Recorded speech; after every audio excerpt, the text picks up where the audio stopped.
تو جو اعمال جن کے آپ قائل ہیں ان کا وسیلہ بھی خود ذات پیغمبر ہے، جب اعمال کا وسیلہ جائز ہے تو ان کا جو وسیلہ ہے وسیلۃ الوسیلہ وہ بدرجہ اولا جائز ہے۔ یہ ایک عقلی دلیل ہے جو استاذ محترم دامت برکاتہم نے پیش کی ہے۔ دلیل نمبر دو، اس کو ذرا سمجھیں۔ دیکھیں، اگر کسی بندے کو نیک صالح اعمال میسر ہو جائیں تو یہ اللہ کی بہت بڑی نعمت ہے۔ اعمال یہ نعمت خداوندی ہے، اور اللہ کی جتنی بھی نعمتیں ہیں ان تمام نعمتوں میں انبیاء یہ بہت بڑی نعمت ہوتے ہیں امت کے لیے، اور انبیاء میں سے بھی بڑھ کر آخری پیغمبر جناب محمد رسول اللہ صلی اللہ علیہ وسلم یہ نعمت نہیں بلکہ نعمت کبریٰ ہے۔ جب اعمال چھوٹی نعمت ان کا وسیلہ جائز ہے تو نعمتوں کی سرتاج اور بڑی نعمت بلکہ نعمت کبریٰ اس کا وسیلہ بدرجہ اولا جائز ہے۔ اور نبی علیہ الصلوۃ والسلام کی ذات اللہ کی طرف سے بہت بڑی نعمت ہے۔ اس کی دلیل خود قرآن کریم سورۃ آل عمران آیت نمبر 164، لقد من اللہ علی المؤمنین اذ بعث فیہم رسولا من انفسہم، اللہ نے مومنین پر یہ احسان فرمایا کہ انہی میں سے ایک پیغمبر ان میں مبعوث فرمایا۔ تو نبی علیہ الصلوۃ والسلام کی ذات ببرکات سے وسیلہ اس طرح ثابت ہے کہ آپ نعمت کبریٰ ہیں۔ نمبر 3، عقلی دلیل نمبر 3 یہ ہے، دیکھیں اعمال یہ تقرب الہی کا ذریعہ بنتے ہیں۔ آپ حدیث پڑھتے ہیں نا کہ بندہ فرائض کے بعد جتنی زیادہ نوافل پڑھتا ہے، نفلی کام کرتا ہے، اتنا زیادہ اللہ کے قریب ہو جاتا ہے۔ تو انسان کے جو اعمال ہیں، اعمال انسانی یہ تقرب الہی کا ذریعہ ہے۔ اور انبیاء علیہ السلام کی ذات کو دیکھا جائے تو تقرب میں جو انسان کو اپنے عمل سے خدا کا تقرب ملتا ہے، نبی کی ذات سے وہ تقرب زیادہ ملتا ہے۔ یعنی ایک بندے نے عمل کیا، عمل سے تقرب ملتا ہے، لیکن اگر اس عمل کے ساتھ ذات پیغمبر بھی ساتھ ہو جائے تو اس کا تقرب اللہ کے ہاں زیادہ ہو جاتا ہے، یعنی اس کی قبولیت خدا کے ہاں زیادہ ہو جاتی ہے۔ اس کی تھوڑی سی وضاحت سمجھیں۔ ایک بندے کے پاس ایمان ہو تو اعمال کی قدر ہے، اگر ایمان نہ ہو تو بڑے سے بڑا عمل بھی بیکار ہے۔ دلیل سورۃ زمر آیت 65، لئن اشرکت لیحبطن عملک، اگر آپ نے شرک کیا تو اعمال اکارت جائیں گے۔ اس کا معنی ایمان ہوگا تو عمل مقبول ہے۔ اچھا، ایمان بھی ہے اور عمل بھی کرتا ہے۔ اب ایک بندہ عمل محض کرے اور ایک بندے کے عمل کے ساتھ نبی علیہ الصلوۃ والسلام کی ذات جڑی ہوئی ہو تو وہ عمل اللہ کے ہاں زیادہ قرب اور شرف قبولیت پا لیتا ہے۔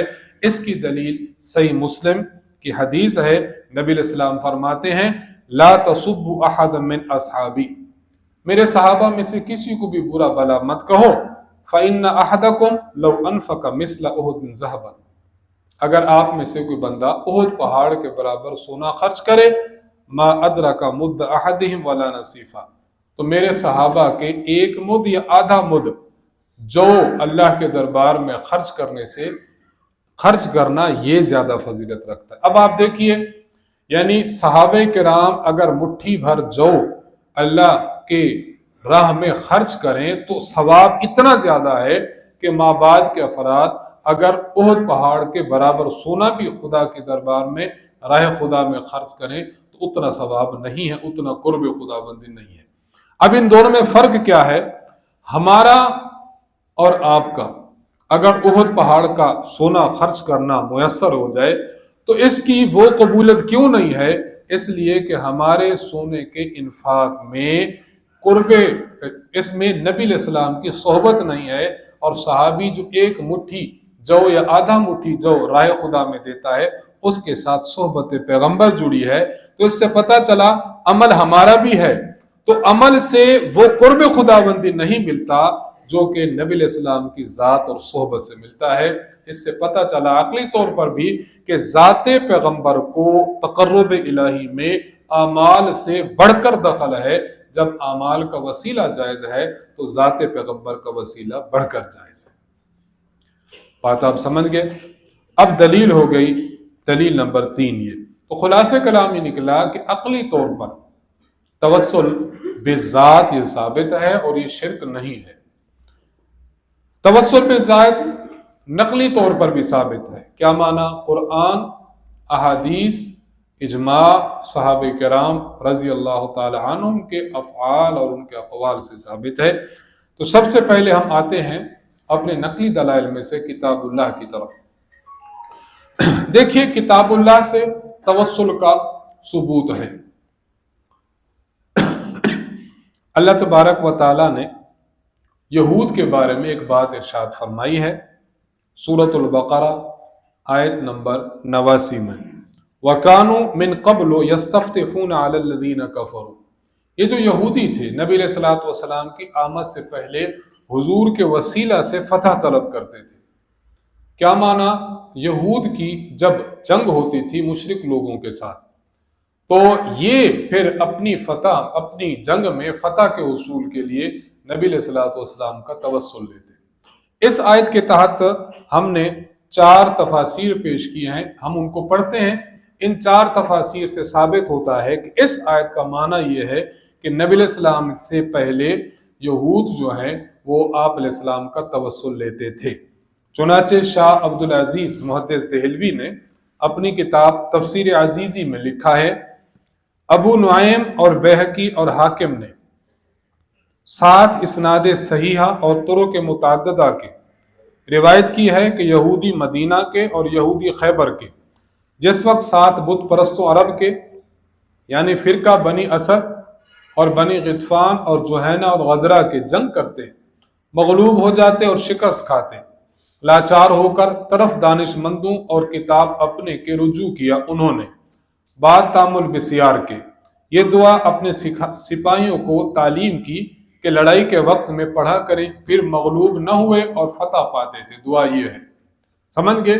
یعنی یہود کے کچھ قبائل جب مشرکین سے لڑتے اور فتح یاب نہ ہوتے تو ان کے اہل علم بتاتے کہ اب یہ دعا پڑھیں۔ وہ دعا کیا ہے؟ اللہم ربنا انا نسألک بحق احمد النبی الامی الذی وعدتنا ان تخرجہ لنا فی آخر الزمان۔ اے اللہ ہم تجھ سے احمد نبی صلی اللہ علیہ وسلم جو امی ہیں، جن کا آپ نے ہم سے وعدہ فرمایا کہ آخری زمانے میں آپ بھیجیں گے، ان کے واسطہ سے ہم آپ سے سوال کرتے ہیں اور ان کے حق سے۔ دیکھیے یہ جو توسل ہے، توسل کے باب میں جو الفاظ استعمال ہوتے ہیں، حق فلاں، بے جاہ النبی، بے قرب النبی، بے واسطہ النبی، یہ ان الفاظ میں آتا ہے کہ جو الفاظ توسل کے باب میں بولے جاتے ہیں۔ وَبِكِتَابِ الَّذِي تُنزِلَ عَلَيْنَا آخِرَ مَا يُنزَلُ أَن تَنصُرَنَا عَلَىٰ أَعْدَائِنَا۔ اور وہ یہ بات بھی کہتے تھے اور اس کتاب کے وسیلہ سے بھی جو آپ آخری زمانے میں ہم پر اتاریں گے، یہ آپ نے وعدہ فرمایا ہے، أَن تَنصُرَنَا عَلَىٰ أَعْدَائِنَا، ہم ان کے وسیلہ سے دعا کرتے ہیں کہ آپ ہمیں ہمارے دشمنوں پر فتح دے دیں۔ یہی بات لکھی ہے روح المعانی میں علامہ آلوسی بغدادی نے، تفسیر حقانی میں شیخ ابو محمد عبدالحق حقانی نے، اور تفسیر معرف القرآن میں حضرت شیخ التفسیر مولانا محمد ادریس کاندھلوی رحمہ اللہ تعالیٰ نے، کہ اس آیت سے ثابت ہے کہ یہود نبی علیہ الصلوۃ والسلام کا وسیلہ لیا کرتے تھے۔ یہاں ایک سوال سمجھیں اور اس کے بعد سوال کا جواب سمجھیں۔ وہ لوگ جو یہ دعویٰ کرتے تھے کہ یہ طریقہ ہنود کا ہے، یہ طریقہ یہود کا ہے، یہ مسلمانوں کا نہیں ہے، جب ان کے سامنے یہ تفسیر اور یہ آیت پیش کی جاتی ہے تو وہ کہتے ہیں کہ ہم بھی تو یہی کہتے ہیں نا کہ کن کا طریقہ ہے؟ یہود کا، یہ تو یہودیوں کا عمل ہے، آپ اس عمل کو کیسے کرتے؟ اس کے لیے اچھی طرح جواب سمجھ لیں۔ دیکھیں اصول فقہ میں آپ نے اصول پڑھا ہے، خصوصاً ہماری کتاب نور الانوار میں موجود ہے، جہاں حضرت رحمہ اللہ نے الہام النبی وغیرہ ہی میں فرق بیان کیا، وہاں پر یہ لکھا ہے شرائع من قبلنا شریعتنا ما لم تنسخ، ہماری امت سے پہلے جو امم ہیں ان کی جو شریعت تھی وہ بھی ہماری شریعت ہے جب تک کہ وہ منسوخ نہ ہو جائے۔ یعنی اللہ تبارک و تعالیٰ یا اللہ کے پیغمبر اگر پچھلی امتوں کا کوئی عمل پیش فرمائیں اور اس پر نکیر نہ فرمائے، نہ ہی رد فرمائے، اور نہ ہی یہ فرمائے کہ یہ ان پر بطور سزا کے مسلط تھا۔ اگر یہ شرائط مفقود ہوں تو اب پچھلے احکام بھی امت محمدیہ کے احکام ہیں۔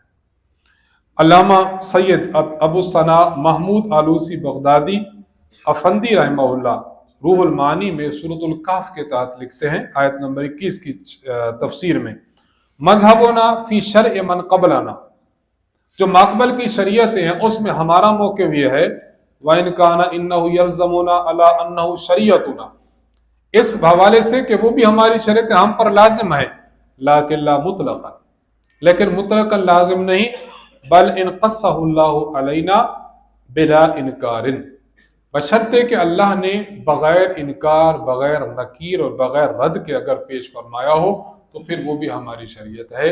اب ہمارا ماننا اور کہنا یہ ہے کہ یہود نبی علیہ السلام کا توسل لیتے تھے، اس کے اوپر نہ قرآن کریم نے تردید فرمائی اور نہ حضور علیہ السلام نے تردید فرمائی کہ وہ غلط کہتے تھے، بلا انکار بلا نکیر۔ اگر سابق امم کا کوئی عمل شریعت محمدیہ پیش کرتی ہے تو وہ بھی ہماری شریعت ہے، وہ ہماری شریعت کے خلاف نہیں ہے۔ اور ایک اور بات، مماتی حضرات اور غیر مقلد خصوصاً ان کا کہنا یہ ہے کہ پچھلی شریعت، ان کا کہنا یہ ہے کہ یہ جو توسل بالاعمال الصالحہ ہے یہ جائز ہے، دلیل حدیث الغار پیش کرتے ہیں۔ سوال یہ ہے کہ حدیث الغار کون سے افراد، اس امت کے افراد تھے یا سابقہ امت کے افراد ہیں؟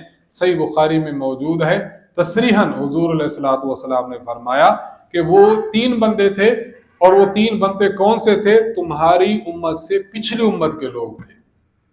اب آپ لوگ جس توسل بالاعمال صالحہ کو جائز قرار دیتے ہیں اس کے لیے دلیل حدیث الغار پیش کرتے ہیں، اور یہ حدیث الغار امت محمدیہ کے افراد ہیں؟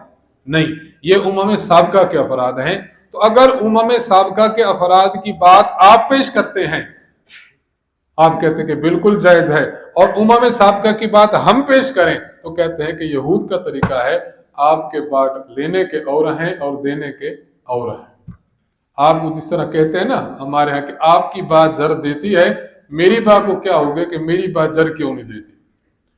اگر امم سابقہ سے ہم دلیل پیش کریں، یہود کا طریقہ ہے امم سابقہ کی آپ دونوں فرقے دلیل پیش کریں، کہتے ہیں کہ ٹھیک ہے، جائز ہے، حضور نے بیان فرمایا۔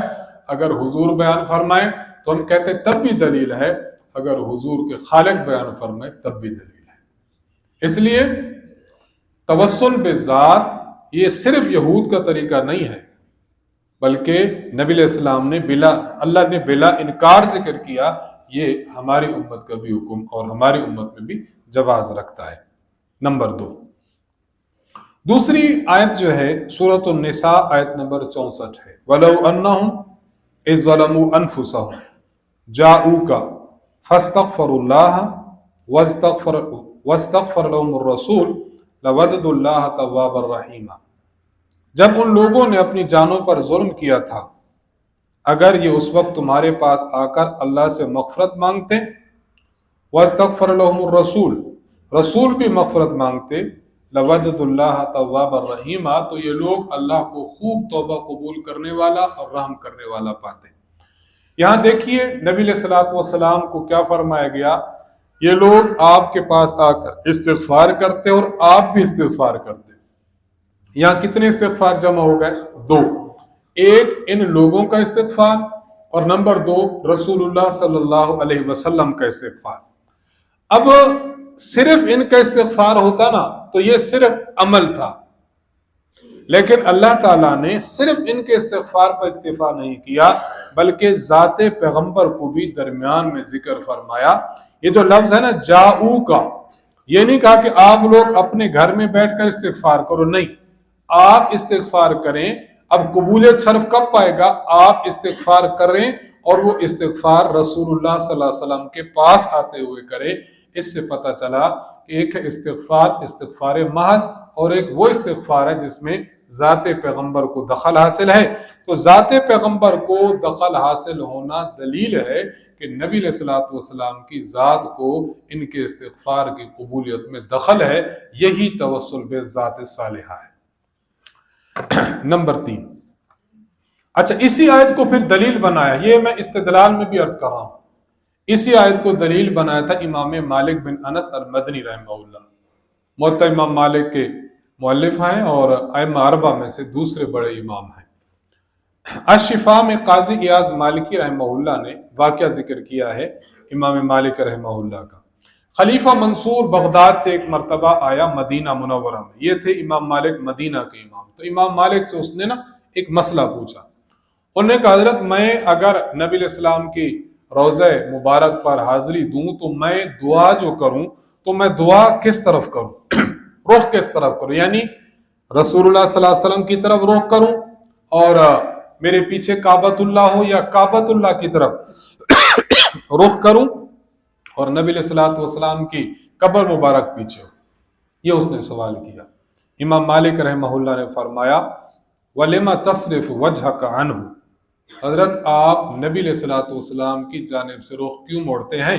وَهُوَ وَسِيلَتُكَ وَوَسِيلَةُ أَبِيكَ آدَمَ علیہ السلام، اس لیے کہ نبی علیہ السلام آپ کا بھی وسیلہ ہیں اور آپ کے والد حضرت آدم علیہ السلام کا بھی وسیلہ، کب تک ہیں؟ الی یوم القیامہ، بل استقبلہ واستشفی بہ، حضور کی طرف آپ جو اپنا رخ کریے، واستشفی بہ، آپ ان کی شفاعت طلب کیجئے، فیشفعہ اللہ تعالی، قال اللہ تعالی ولو انہم اذ ظلموا انفسہم، اس آیت سے آپ نے استدلال کیا، یعنی دعا کرتے ہوئے نبی علیہ الصلوۃ والسلام کی شفاعت طلب کرتے ہوئے آپ نبی علیہ السلام کی قبر مبارک کی طرف رخ کیجئے، آپ نبی علیہ السلام کی قبر سے رخ نہ پھیریے۔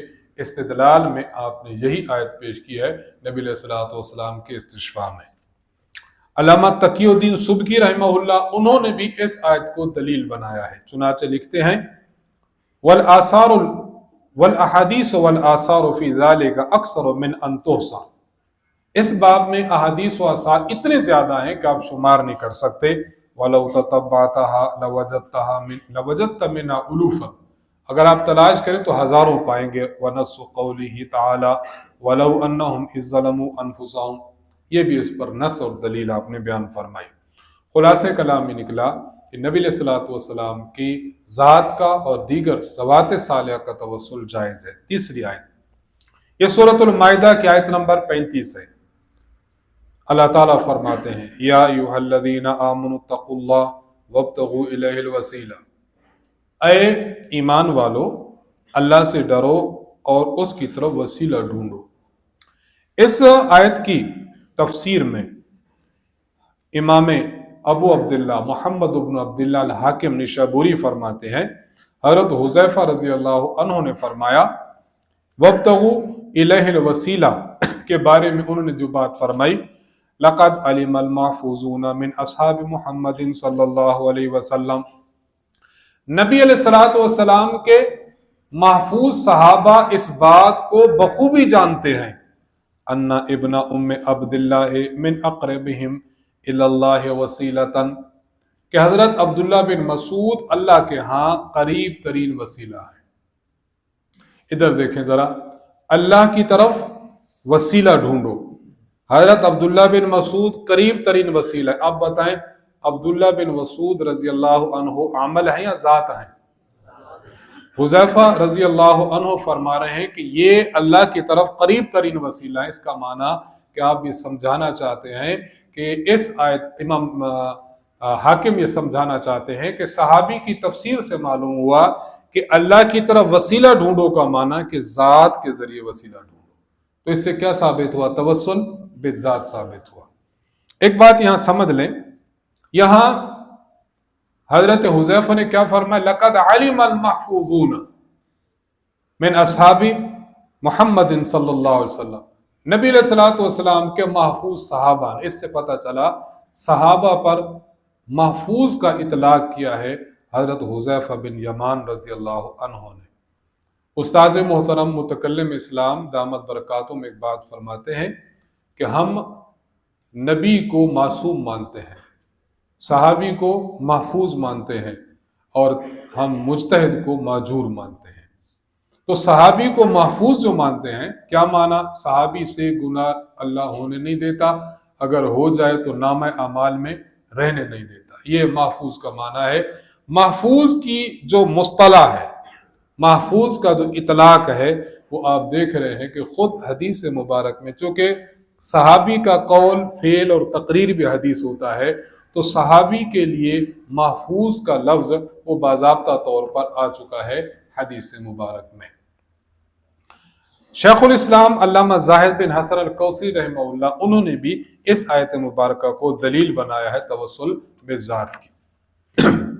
اور چوتھی آیت سورۃ الانفال آیت نمبر 33 میں ہے، وَمَا كَانَ اللَّهُ لِيُعَذِّبَهُمْ وَأَنْتَ فِيهِمْ، اللہ ان کو عذاب نہیں دے گا اگر آپ ان میں موجود ہوں۔ وَمَا كَانَ اللَّهُ مُعَذِّبَهُمْ وَهُمْ يَسْتَغْفِرُونَ، اور یہ جب تک استغفار کرتے رہیں گے اللہ ان کو عذاب نہیں دے گا۔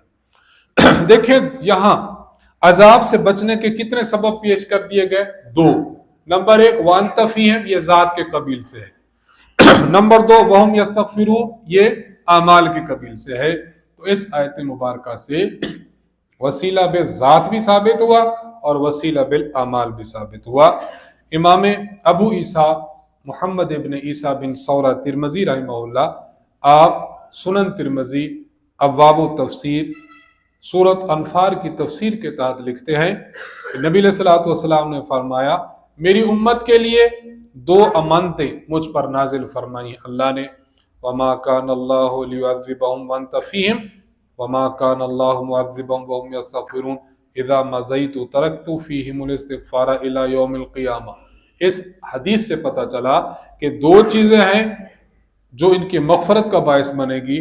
نمبر ایک انت فیہم، یہ انت تک آپ بتائیے، انت یہ اعمال کے لیے وضع ہوا ہے یا ذوات کے لیے وضع ہوا ہے؟ یہ ذات کے لیے وضع ہوا ہے۔ یستغفرون، استغفار کرنا، یہ عمل کے لیے وضع ہوا ہے۔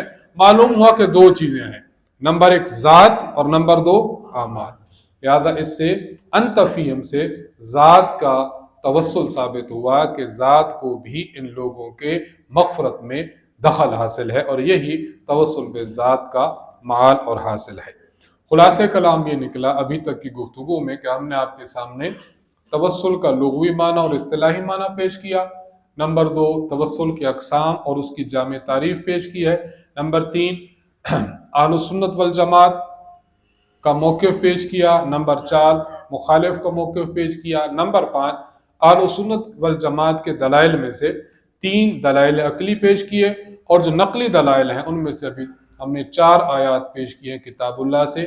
کل انشاءاللہ العزیز ہم احادیث مبارکہ مرفوعہ پھر موقوفہ پیش کر کے انشاءاللہ اپنے سبق کو مکمل کریں گے۔ اللہ تعالیٰ جناب رسول اللہ صلی اللہ علیہ وسلم کے وسیلہ سے ہمارے سبق کو بابرکت فرمائے۔ وآخر دعوانا ان الحمد للہ۔